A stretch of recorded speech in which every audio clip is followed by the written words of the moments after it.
Hello and welcome to the Primal Pursuits podcast. I'm your host, Mike Merrill, and we have Canyon and our guest, Matt Kenney, on today. And Matt is passionate about an organization called Vote for America and is also a military veteran. And we're just excited to have him on the show. So welcome, Matt. Canyon, Mike, thanks for having me on. Really excited to be here. Why don't you introduce yourself a little bit and tell us about what you're passionate about and wisdom you can impart on our audience? Thanks, I'd love to. Matt Kenney, I'm an advisor with Vote for America, which I hope I get the opportunity to share with you what that's all about. I'm also working with a group called Smokeless Vets, trying to help veterans responsibly quit smoking. But my background, I'm originally from Arizona, third generation Arizona, which is somewhat unique only because most of our state is populated by people who just recently moved here, retired out here. But yeah, grew up in Tucson, Arizona, and went to Arizona State University. But I did, when I was in high school, I witnessed 9/11, and that had a profound impact on the direction of my life. Me and I had a core group of friends. The majority of us decided that we wanted to serve. So that's really what I knew I wanted to do by the time I left high school. Went up to Arizona State University. Like I said, went with a few buddies. One of them joined ROTC with me. The other one joined the Marine Corps. And from there, I got the opportunity to serve on active duty in the infantry. And I chose that really partly because I was inspired by Pat Tillman. Pat Tillman was a Sun Devil. He also played for the Arizona Cardinals. And just as a reminder, I know all your viewers remember who Pat Tillman is, but just in case, Pat Tillman turned down an $8 million contract to go play or an extension in the NFL because he wanted to go serve on the front lines. He joined the infantry. He volunteered again to become a U.S. Army Ranger, volunteered more to go and deploy. Unfortunately, lost his life there. He just was always an inspiring figure to me of somebody who didn't need to do that. Had his life set up for him, was very successful, but saw that his country was in need and stepped up to serve, and that's really what I wanted to do too. So I followed in those same footsteps, becoming an infantryman. Did airborne and ranger school, but officers don't get to go directly into ranger regiment. So I was sent to 1st Cavalry Division to do my platoon leader time. And when I got that opportunity of deciding whether or not to stay in the infantry, go over to Ranger Regiment to do a stint there, or try to go be a Green Beret. There's also other options you can choose right in that time, post kind of PL and XO time. And I chose to go the Special Forces route. I was lucky to be board selected into that program, but that's really where my career ended. I had already had some injuries from Iraq. I had a number of different surgeries. It was kind of a weird timing that I got accepted into the program before they had found out about the injury. So I put the application in, then I got injured, so they didn't really know about it. And so that created some tension in my military career, just trying to figure out how to find my path again. And through all of that, my wife and I decided if we couldn't do the things that I really love doing, then maybe it was time for us to look at other options back home. Went back to Arizona and had the opportunity to use the post 9/11 GI Bill to go to law school. Between us here, I was really using that as a transition plan. I knew if I stayed in the program and graduated with a law degree, at least I'd have something on the other side. But during that time, the VA scandal, that was right around 2014. I started law school in 2013. The VA scandal happened in 2014. I was already working in veteran advocacy while I was in school. And so it gave me a huge opportunity to give back, right? So one of the things that we were able to do was listen. We would go to the VA town halls. I've been to dozens of them, listening to veterans and the problems that they're having with the VA, and what they believe are some of the solutions to those problems. We saw some of the reforms, so I am proud of the VA choice and VA accountability pieces of legislation that we were able to support and to make changes to. And during that time, that's when really I got on this path, and I've been working in veteran advocacy ever since. Wow, you're a young man to have fit all that into your life already, and still have a lot of hair and not too much of it gray. So congratulations. No, I really appreciate it. When the beard grows out a little bit more, it's pretty great. And I Salt and have pepper. two daughters, so I think that they add to it all the time, There you go. right? Um, but I was in a hurry for sure. Like I don't have a lot of breaks in there where I took any time to go hang out or relax or anything. I was mostly nervous. Between us two, I grew up with a single mom in Tucson, and I don't know if you've lived through that experience of kind of scraping by and struggling, but you want not to have to be in that situation when you're stuck in it. And so there's this motivation that I think that you have, and that drive, and I think that that was helpful for me through the infantry school and ranger school, just to not give up. And that's sort of been my theme my whole life is don't give up, keep grinding, and it'll lead to good things. Yeah, my father passed away when I was 13, so I'm very familiar. 11 kids at home, and so I understand it from that perspective. And Yeah. my perspective was always, you know, not that my mom wasn't there with the love and the support and the encouragement, but it's like there's nobody coming. Like I Yeah. got to figure Yeah. this out, you know. Yeah. I mean, that's how I felt too. And same thing. My mom is a saint. She like fostered kids and adopted kids, throughout our time too. And it wasn't that we didn't have that love there. It was, not having a father there too.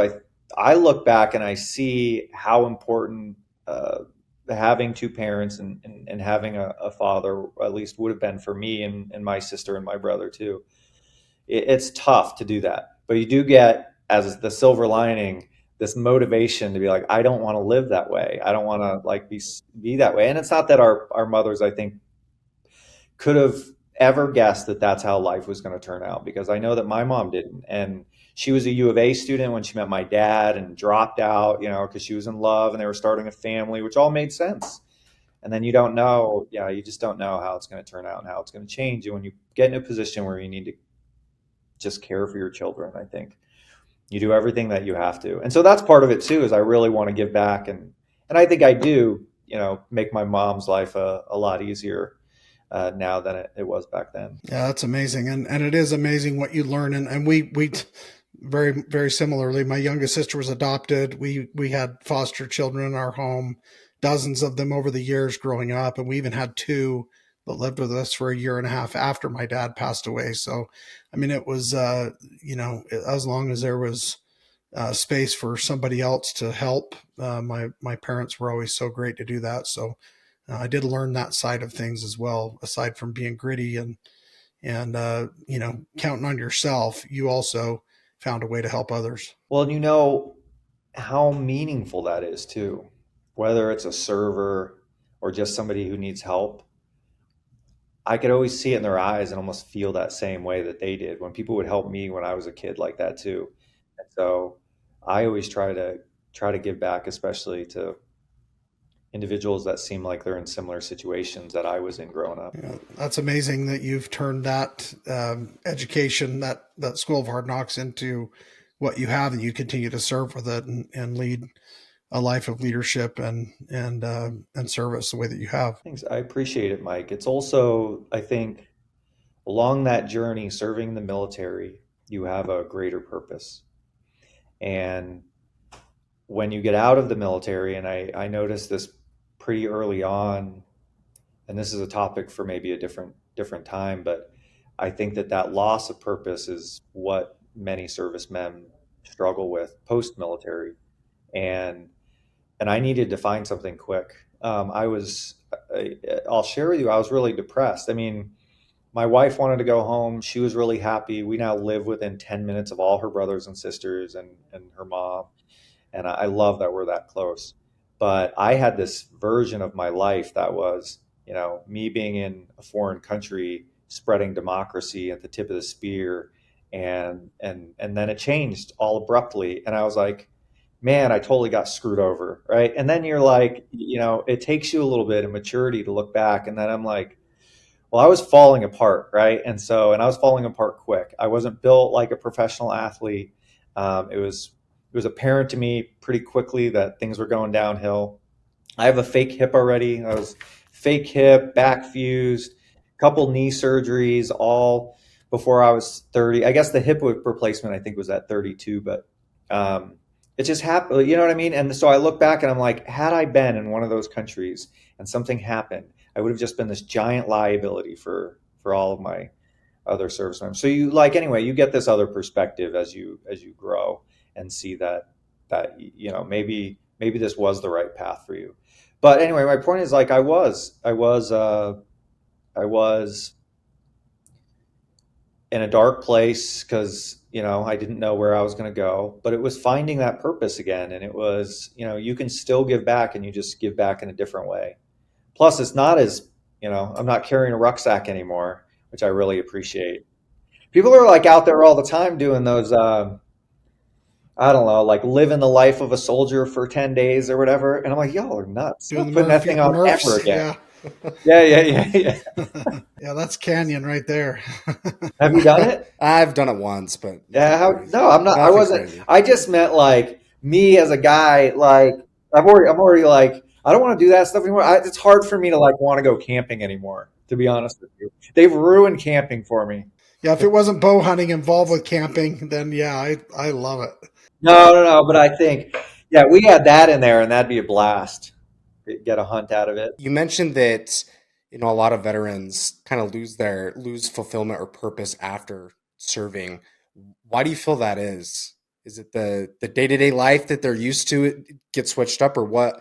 What is that like, first person in your shoes? Well, I think mostly it's mental. There was a time, and for example, my unit was the main effort of the entire war on terror, right? And like at the time, we controlled a battle space. We had all the assets that we wanted to. Like it was kind of a dream for an infantry officer. I was calling in air support. We had drones. We had SEAL Overwatch at different times. We worked with the Green Beret team.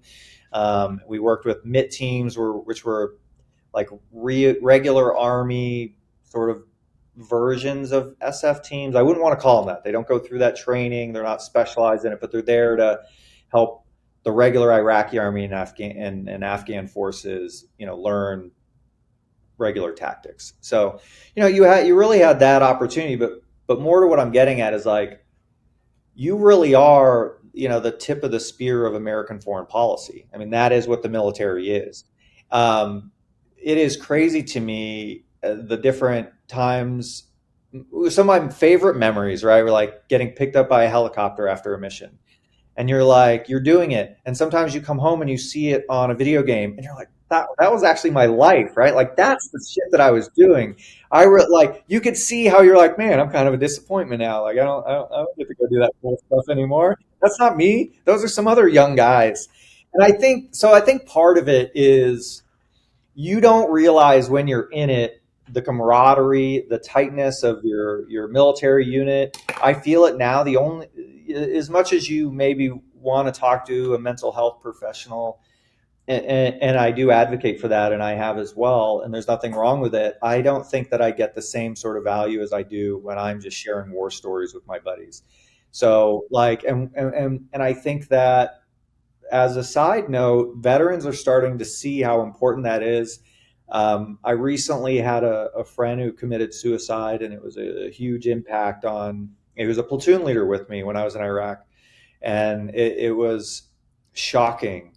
Uh, there have been some other ones, but this one was really like we couldn't have expected it. And anyway, my point is that we've all decided like, hey, we're going to get together once a year. We're going to buy a house, and it'll be like an open house, and you guys can come and go if you want to and check in. You don't have to stay the whole time, but we'll get a house for a week, just so if you want to like come and hang out and just talk. And I feel refreshed when I do that stuff, and so I keep in touch with a handful of soldiers that I served with, and we talk a few times a week, mostly just dumb memes sending each other, but just connecting with them, I think brings a lot. So sorry to go down that, but I think that part of it is like you had a really cool job, and now you usually don't, right? I mean, you guys have a really cool job, but not many people get to go do stuff like this, right? A lot of people are working in the oil industry or in HR or project managers, things like that. And none of those are as exciting as going to a range all day, blowing stuff up and running missions that have real consequences and real purpose to them. So I think when you get home, it's part of that. You realize that that part of your life is over, and that and you need to find something else. Deeper than that, I think what your purpose is, right? And it's hammered inside of you that you're there to uphold and defend the Constitution. I think you should still keep that oath when you're out, but at the same time, your obligations to society are I guess less weighty than they were when you were in the military. I don't know. What do you think? Having that lifestyle every single day, you're in the heat of action, and then like you said, a lot of people come home and you can't really replicate that. Your day-to-day job is not going to be as exhilarating on an action front as that. So what tactics do you have apart from, building that camaraderie and keeping it outside of the military has helped you not only live life, but succeed and improve? Okay, so I would say the number one thing is your routine. Because as soon as you get out of the military, you're usually like, I'm not doing PT ever again. I'm not going to wake Yeah. up at 5:30 in the morning. And I took a break too, but I didn't think that it had many positive benefits aside from kind of being lazy in the morning. So I went back to getting up early in the morning, but it's not just that. I think that it just starts your day right. In the military, usually working towards something. The military does a really good job of helping you with the resources you need to put you in the right direction, whether it's like civilian education or it's things to get ready for your NCO exams or things like that. You usually have some next step that you're moving towards. I don't think that we have a good job. We do a good job outside of we will go to school afterwards or go to a trade or enter into a program like an apprenticeship and those kind of things. But I don't know that we do a good job afterwards of setting goals for ourselves and then building your routine around what you want those goals to be. I think that I would get depressed pretty quickly if I weren't moving the goalpost on myself constantly. So it's like, and when you start to accomplish things that you didn't think that you could accomplish before, you obviously gain more confidence. And it's like, Yeah. what's the next step thing that maybe I'm not sure that I could do, but I want to try to do? And so then you do another one. So I think building a routine, and I think that part of that routine should start off with a little PT in the morning. It keeps you healthy. Look, I've got all kinds of problems, so it's a lot of physical therapy for me. But I also think that it makes those injuries less painful. You're keeping your body, you're flexible, and you know what I mean. And so there's that. And I'm gonna be really honest with you. You need to be disciplined about the amount of alcohol that you're taking and stop like experimenting with drugs, because Yeah. while I think that there are medical professionals who are taking a look at was it psilocybins and not even drugs, but the underwater therapies and THC or CBD. I want them to use those natural solutions and figure out how they could help with PTSD. I'm not saying that we shouldn't use them if a doctor prescribes them, but that's not sometimes what I see from my friends. And I'm so blunt about it because I didn't notice it at first with my friend who recently committed suicide. But I look back and I saw a change in why and how he was drinking And I thought that that was a really big red flag that I will forever like try to pick up on and address if I see it in friends and comrades in the future. So, I mean, look, like there's no, every single person is going through different types of things. And so I think the recommendations that I gave allow you to work through those things. It's not addressing any of those different problems or situations. And I know too, I've talked to a lot of veterans and heard their stories, and it's always interesting to me the things that like have a huge impact on one person versus another. Even soldiers I've talked to in the same combat situation, just viewing different perspectives and the things that impacted them are completely different from anyone else. So I think that having some sort of structured routine and living a healthy lifestyle is a good first step in that direction. Yeah, and I not that it's the same at all, but when you look at a professional athlete or people that we just finished the Olympics, 2024 Olympics. The Anybody that is so regimented and so disciplined and so focused on whatever that mission or that goal is, or whatever they're working so diligently to attain, and then all of a sudden that's over for whatever reason, retirement, injury, the Olympics are over, maybe people are getting too old. I think just like any other habit or regimen or routine, if you want to keep the bad ones out, you've got to replace them with other good ones. Otherwise, your mind is going to find something else to fill that slot. And it's just in this society, in this day and age, with drugs rampant and so many, doctors handing out prescriptions as quick as they can write them. It's just too easy to fall into those traps if you don't have positive things to replace those with. Would you agree with that, Matt? I not only agree, I haven't heard it put like that before, but it totally makes sense to me, and I think that you're spot on. You only have so much time and bandwidth and energy and focus and attention, and all of those things should be focused on positive things. If not, you'll fill them with the negative. I and I'll share a little bit about my personal experience. I haven't shared before, but I was on painkillers for a long time, and it was really difficult to get off. And the best thing that I could say is I don't know that I. Let me say this: is I had transitioned off of oxycodone, and I had wished that I had done it so much sooner. I realized that there are non-narcotic prescriptions that you can take that do much better at alleviating the type of pain. Like I was having problems with the back and the knee and things like that, but it was mostly nerve pain. It was weird, like crazy nerve pain that I was having all throughout my leg and my back and other areas too. And it was anyway. My point is I wish I hadn't done it, and I would fight that urge to take narcotic painkillers because I'm gonna be honest with you, they're kind of a perfect drug, right? You take it, it makes you feel great. It also makes you feel euphoric, and then there's not a hangover, and so there's no negative like feedback for you. You just keep cramming them down your throat, and then you don't realize at some point your body wants them all the time, right? And then you become irritable and angry and kind of not a great person when you don't have them, right? And so I don't know. I agree with you that like we need to be much more responsible with those type of drugs, and we know that those are more potent than a lot of the street drugs that you have too. Crack, heroin. It's like a stronger version of heroin. And anyway, this idea that we're not that people aren't going to get addicted to it and have problems getting off of it is unreal. And they're so much more discreet and easy to disguise and hide somewhere, or lighting a fire or smoking something. There's no residue or really evidence of unless you take a pee test or something. I mean, I don't how are they going to know? And so I think that adds to the complexity. You to abuse it even longer. So one more thing to pivot into, just from kind of all of that you talked about. It was fascinating. We talked a little bit the other day just about Vote for America and why you're passionate about that.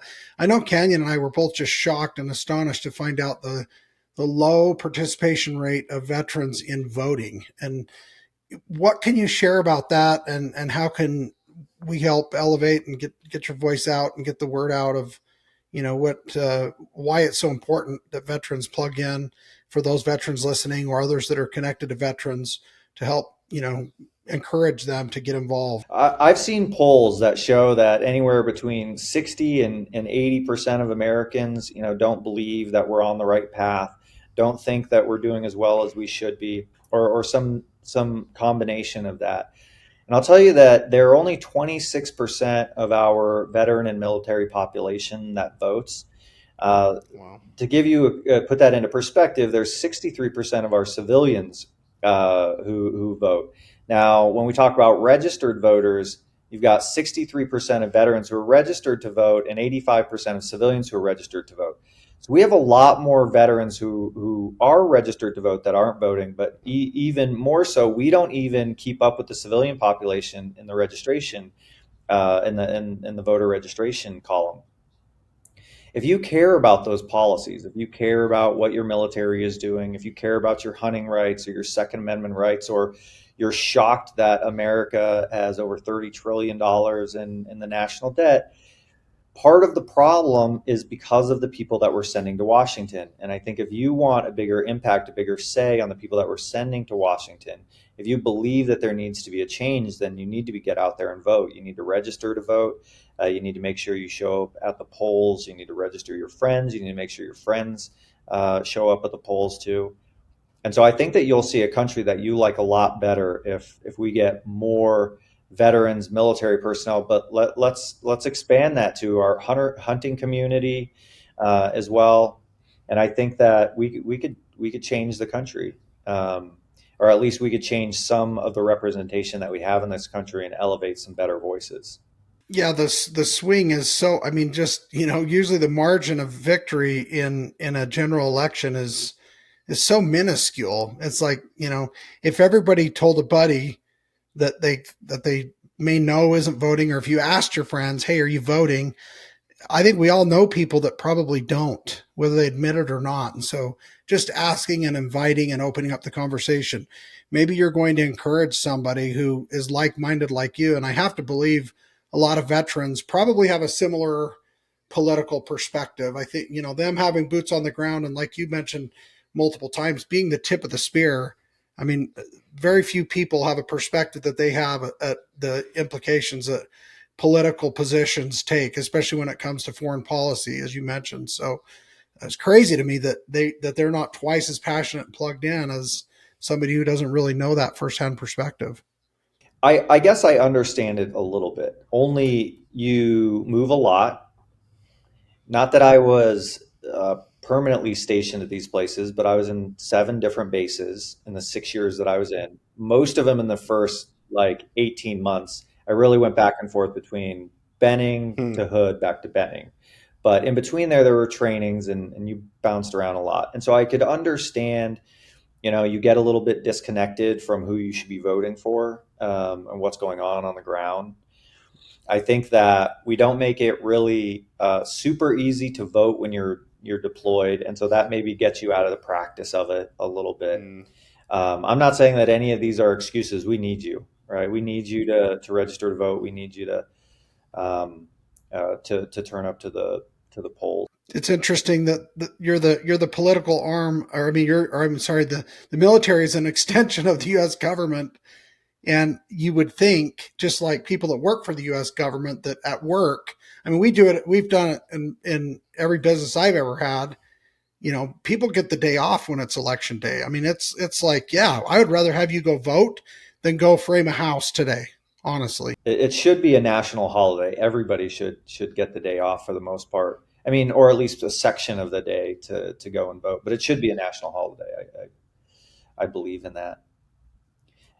I think Hmm. that maybe part of the solution, though, is for people like us to reach out to other veterans. And so that's really a big part of what I'm here to do. And what I'm trying to do is spread the word that we need to get out there and vote, and to make an impact on those statistics. Yeah, it's awesome. It's interesting. I'm 26, and I think for my generation, it feels like the sentiment is that, our vote isn't entirely significant, at least the way we feel, right? Like, oh, does our vote even matter? Which obviously, it does, and you hear that. But what's your solution? I know you're confronting the veteran side of it, but what's your solution for the younger generations in the important, like how do you get us to vote? Well, first, let me share. Last election cycle, we had a young man named Abe Hamadeh. Some of you may be familiar with him. He was a very popular candidate in Arizona. He lost by, I think, 260 votes to the Democrat Attorney General Chris Mays. And if you look at our voter registration numbers, we have always had many more Republicans than we do Democrats in the state. It is even more so now. But I look back, and I'm just so disappointed that had we found, 300 people to 300 people, that's all we had to turn out statewide, 300 extra, and think about the number of military bases. But also, we're a huge hunting state too, and I don't have those numbers in front of me, but the percentage of people that hunt is pretty low as well. And so, if we just turned out those people, you would have Republicans in every statewide position in Arizona again. So your vote does matter, and then don't always look at the presidential race, the presidential or the top of the ticket. You have local politicians, your legislators, who here in Arizona, we, for the first time in 2 decades, have a Democrat as a governor. Our Republican legislature is the check on that Democrat governor. And so, I mean, if you're on the other side of the aisle, that's, the governor is a check on the Republican legislature. But for us, like we would, I think that down ballot races are critically important too.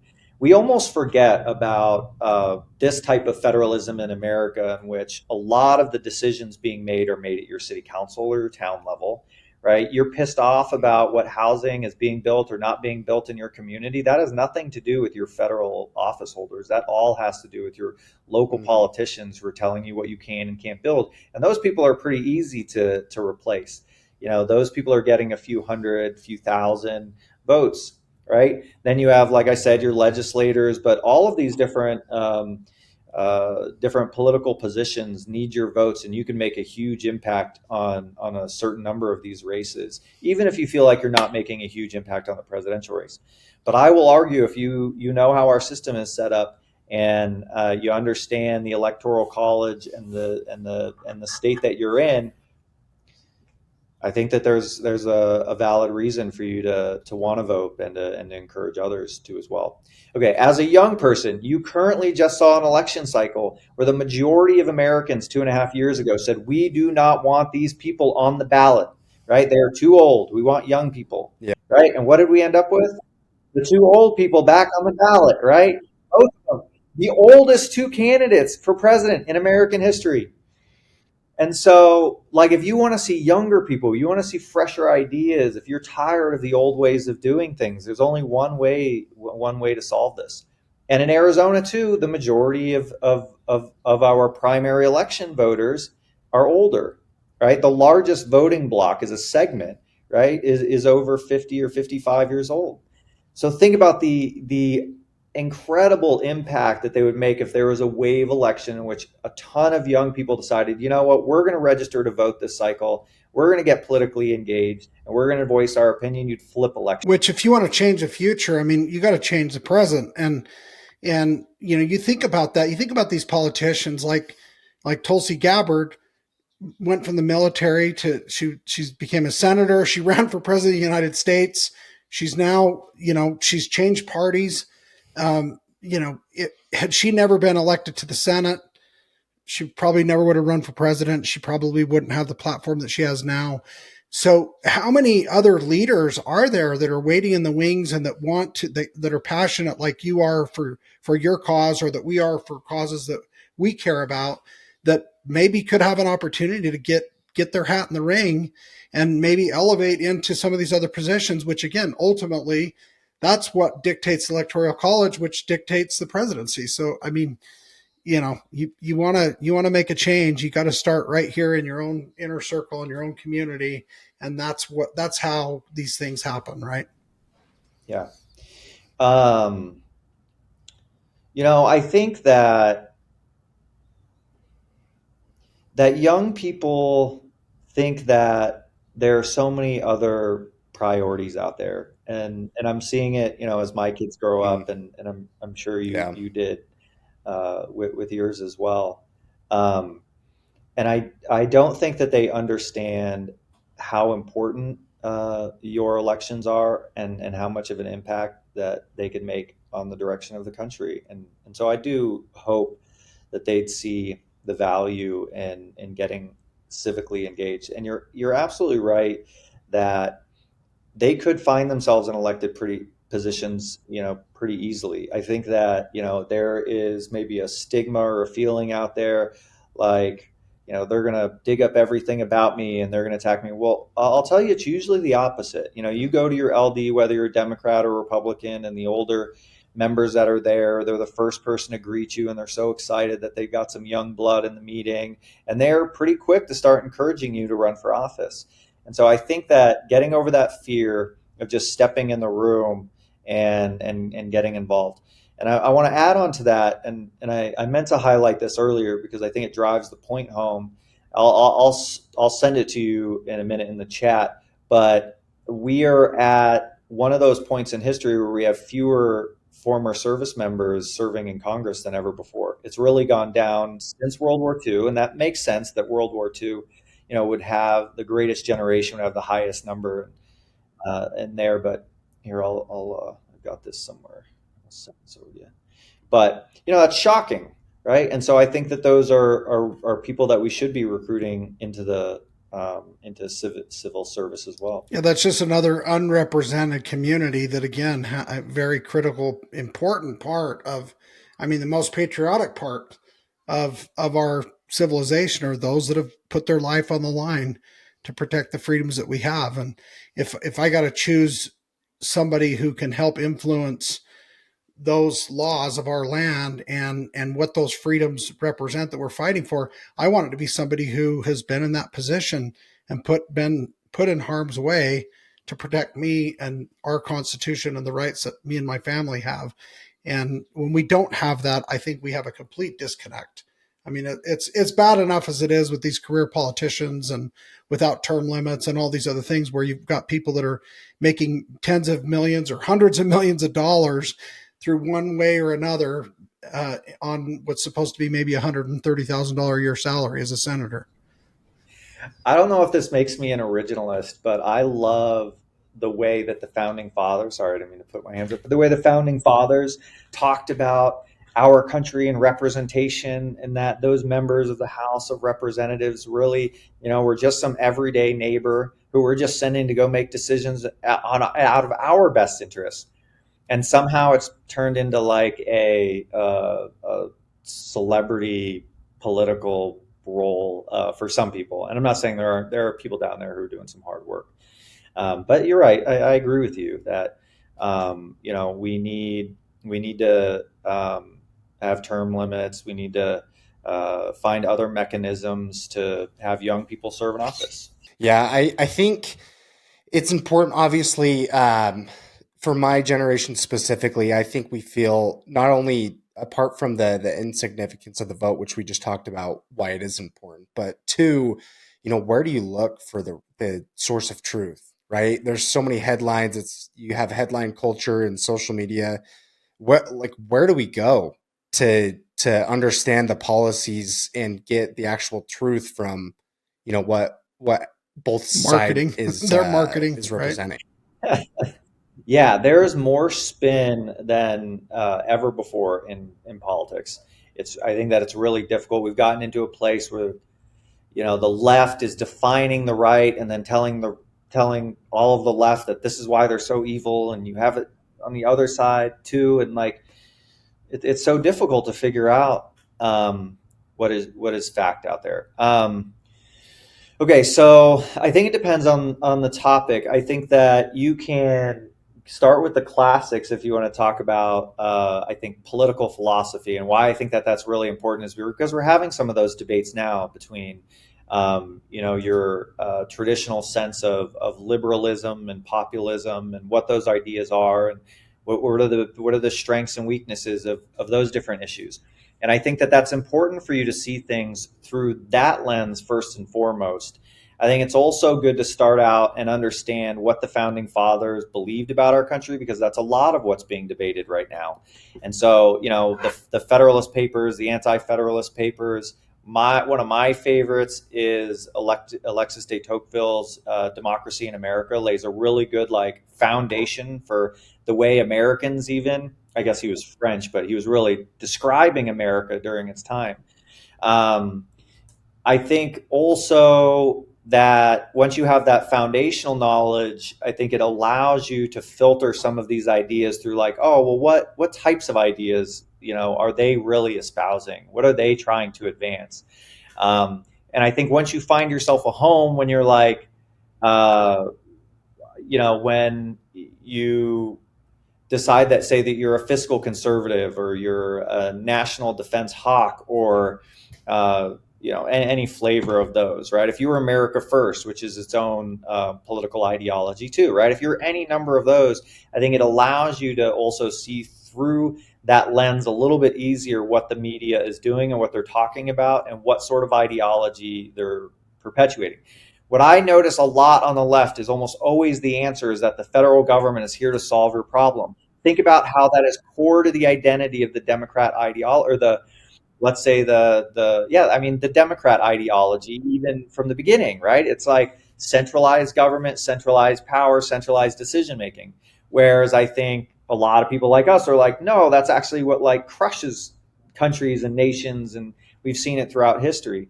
So that's just an example, and I don't have a really easy way because there's so much crap out there, right? That I can't be hey, go to this source or that source. Okay, I do have one really good tip. Most publications are pretty well known for being an expert on one thing, right? And they're oftentimes doing opinion pieces that have nothing to do with it. So the Wall Street Journal, if they're talking about, military DEI policy, you're and this is a financial person with a big name, you're bro, this is, what do we used to call it? Mission creep, right? And that used to drive us crazy in the military, right? It's no, you go back over there and you fire your artillery rounds and you stop telling me what to do. You know what I mean? That's where I feel that mission creep happens so often, that one person who is super credible in one area is using their celebrity to then opine on some issue that they have no expertise, that they have no credibility. They didn't earn that status because they knew anything about foreign policy or budget or the education or anything like that. So anytime you see a guy or a woman, or I mean a spokesperson who's an expert in one area, trying to use his credibility to opine on something else, that usually is a red flag for me. I'm I'm probably not going to listen to this much longer. So I don't know. Those are my helpful tips. That's a wild world out there. It really is the wild west of the information. Well, it's back to what, I think for President Trump, especially originally, that was the appeal is here's this very successful businessman and entrepreneur and this hard-nosed, gritty negotiator, which that's who you want running your country to make the deals, right? To protect your interests. And then we've got other people that are literally career politicians. I mean, President Biden's entire career, I mean, he was in his mid to late 20s. He's been in politics the whole time. He's never done anything professionally. And so that there's no, I mean, where's your resume of other than being, flipping and flopping however your constituents or your donors want you to vote? Other than that, I mean, what have you ever run successfully, right? And nothing that grounds you and that has that. I feel a loyalty to my community that I grew up in. I can't do them wrong. I'm gonna try to advance some policy or something that needs to be in line with that. So I think that it grounds you too. And so for you to be a politician for several decades, I think that you're a creature of the industry. well, you're spending money because it's taxpayer dollars, like it's other people's money because it is. And then there's no accountability either. And so it's just grow the deficit. It's fine. We'll just print more money. And, they're not running the country like it's a business that has to be profitable and grow. and expand and invest and reinvest and hire better, again, grow from within and recruit people that are talented and bring in the best so that we can all get better. And I think that this career politician path is the exact opposite and antithesis of that. And that's why we're in such a mess right now, because we've got all these people making decisions for us that can't even, they can't run a family, they can't run a business, they can't run a household. They can't even seem to run everyday activities that a lot of people are just used to doing because they just don't have any experience doing it because they never had to. And I think, especially during the Goldwater era, towards the end of his career, especially, he talked about like the dangers of this type of system in which the politicians, how did they say it, will always do what they think the people want, right? And I can't remember exactly how this was phrased, but that's what we're seeing, right? How many politicians do we have talking about the national debt, which I think is like one of the most dangerous things to America's future potential? Nobody's talking about it. In fact, a lot of what I think that we're seeing are more spending bills, more expansions of entitlements. Nobody's talking about that. I mean, entitlements there in itself could cripple and hold America back. You want to talk about national security? If we have no money to defend, like to build a defense industry when we need it, where does America end up? Look, I think that there's, like I said, Vote for America. It's a great initiative. I hope that we have an opportunity, to share this message with broader and broader audiences. And I really appreciate you guys giving us the opportunity to do that too. One of the other things that's near and dear to my heart is a group called Smokeless Vets. Throughout my experience in the military, I dipped a lot. It was partly, to stay awake and stay alive. It's also part of the culture. When I got out, my wife didn't appreciate so much having the spitters all around, and and so I was looking for a way to quit, or at least something to transition to get me off of it, and pouches really worked for me, but I think that vaping products work really well for smokers. And the more that we find out about combustible cigarettes and the dangers that they pose, it's incredible to know that there's an alternative out there that veterans really like to use. Not just veterans. I mean, everybody like that uses them can know. I think. Sorry, let me try to rephrase this. It is healthier to be vaping than it is for smoking. And I think that if we can get people off of smoking, especially our service members, and I think that this also, goes to our force readiness of our military, but most importantly, the health of our soldiers, I think that we should advance these positions. And what got us motivated to talk about this is that the VA, the military, the federal government, most of our state and local governments have a cold turkey style approach. They used to allow like the Nicorette gum, but they haven't embraced these alternative nicotine products as a way to help get off of your traditional tobacco products. And I wish that they would. Why do you think that is? That they haven't embraced it? Yeah, I think that they're slow to do stuff like that. I hope that it's because they haven't been educated on them. They are newer products, so I'll try to give them the benefit of the doubt there. But it's also a massive bureaucracy like any part of our federal government. And so it takes a really long time to get them to make any changes. Like I said, I started out in VA reform, so it's, small steps. But I do think that there are people out there who know that this is a really good way for us to transition off of these products and are championing them within the agencies and organizations as well. So I do think that it's just a matter of time. I just hope that the sooner we do it, the more of a positive impact that we could have on veterans' lives or service members. Yeah, and I think too, sometimes those addictions are kind of a companion addiction where, they crack open a can of beer and light up, and it's kind of the same thing together. And maybe if they can make a change with one addiction or transition to something else, maybe that will help them curb some of the challenges with the other as well. Yeah, I completely agree.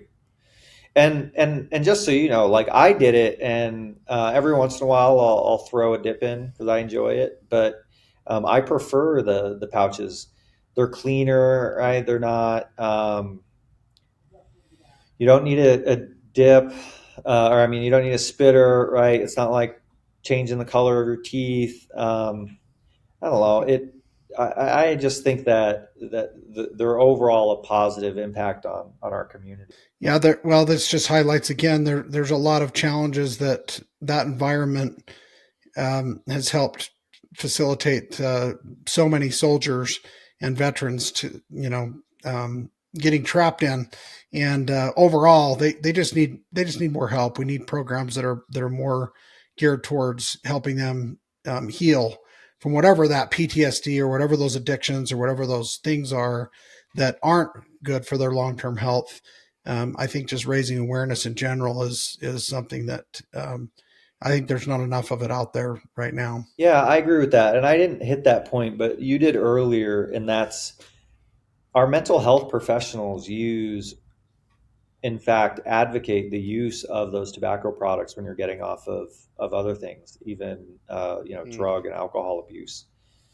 Um, and so allowing those facilities to have those on site, I think would only benefit the mental health programs. So with smokeless vets, obviously the push and initiative is to get veterans specifically onto, like you said, the pouches or the vaping. What else do you provide as far as like guidance or help to push these veterans in the right Yeah, direction? please go to smokelessvets.org. That's our website. You can find more materials there. We want to be educating not only individuals on those types of products, but really we're trying to influence the government, right? We want to make an impact on the VA. We want the Department of Veteran Services within each state to adopt policies. And really, it's mostly language. We want you to just provide Hmm. the education and the information so people know about these opportunities, know about these different choices that they can make. There were there was a study done that said over 50% of veterans that currently smoke want to quit. Of those, Wow. I'm sorry, tried to quit but failed, and half of Hmm. those still want to quit and want some way to quit but can't, but don't have a way. So right there, I think that ended up being 1 million veterans, right? And so, I mean, that's half a million Wow. people that you could help quit smoking tomorrow if you were to allow them to use Hmm. vape products. I think that I think that the sooner that we accept or take implement these policies, the better. So, does the military have activists or lobbyists or advocates or anybody that is out pitching these ideas and these programs to congressmen and to people around that are influential over these policies? I think that's us.